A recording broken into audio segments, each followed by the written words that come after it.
চলো ভিডিওটা শুরু করা যাক। আশা করি কালকের পোস্ট দেখে বুঝেই গেছো কার বার্থডে ছিল। কালকে ছিল স্মার্ট গ্র্যাজুয়েট চাওলা মেয়ের 5 বছর বার্থডে, এবং সেখানে food blogger, content creator, videographer, নামি দামি মানুষ প্রত্যেকেই উপস্থিত ছিলেন। আমি ভীষণ থ্যাঙ্কফুল এই ইনভিটেশনটা পেয়ে। এত কাছ থেকে এই মানুষগুলোকে দেখতে পাবো, কথা বলবো, এত মজা করব ভাবিনি। তারপর আমার সাথে দেখা হয়ে গেল দুই ঝুড়ি ভাজা মামুনি, মানে দুই বোন, ভীষণ মিষ্টি। আমার দিদি আর আমাকে যেরকম দেখতে, ওদের দুই বোনকে সেম দেখতে, এই নিয়ে কথা বলছিলাম।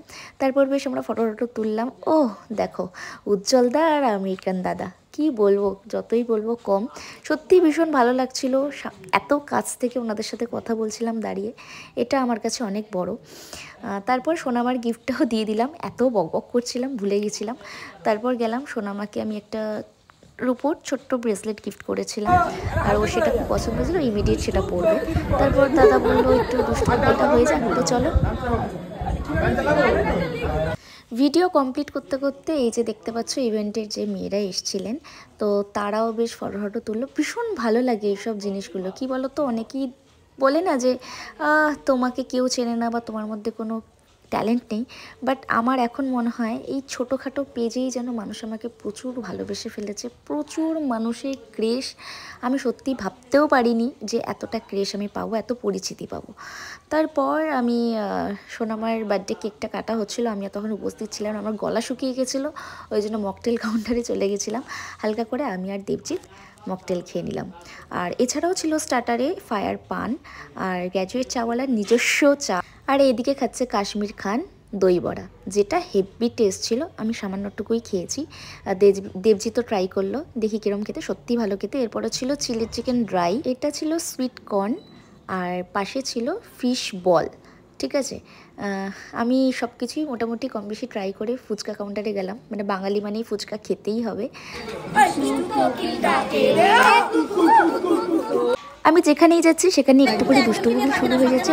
ও, তোমাদের শখের মানুষের সাথে ভাই দেখা হয়ে গেছিলো, আর ডায়লগটা দিদি বলছিলেন, আর সামনে দিয়ে এই ডায়লগটা শুনলাম। ভীষণ ভালো একজন মনের মানুষ।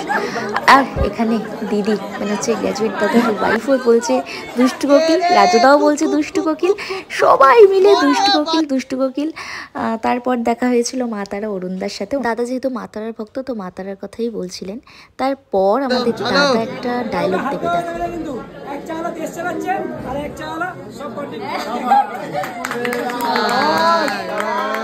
আমাদের মতো গরিব মানুষদের তো আর থার নেই, তাই দীপঙ্কর তার থারের গল্পই শুনছিলাম। বলছিল না না, ওটা জাস্ট একটা কন্টেন্ট, বাট এরকম করো না, খুব খারাপ লাগে।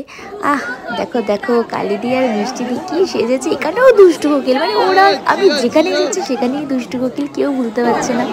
তারপর মোমন্দির সাথেও দেখা হলো।